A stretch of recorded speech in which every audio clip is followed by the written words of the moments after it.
Manipulazzjoni. B'dan il-mod id-deputat nazzjonalista Xarlo Bonnici sejjaħ il-każ ta' korruzzjoni fl-Enemalta li jinvolvi lil Frank Sammut, membru f'kumitat tax-xiri taż-żejt fl-Enemalta.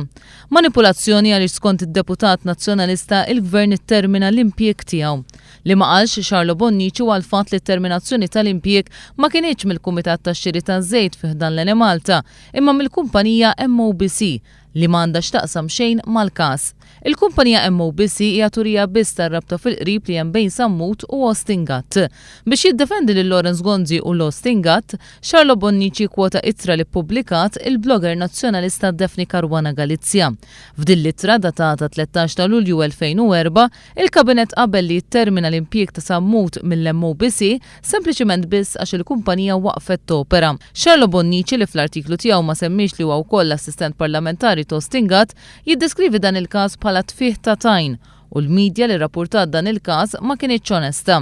Kien il-ġurnal Malta Today li mhux biss vela dan il-każ iżda ppubblika rċevuti li juru l-pagamenti li rċieva Sammut minn din il-kumpanija multinazzjonali.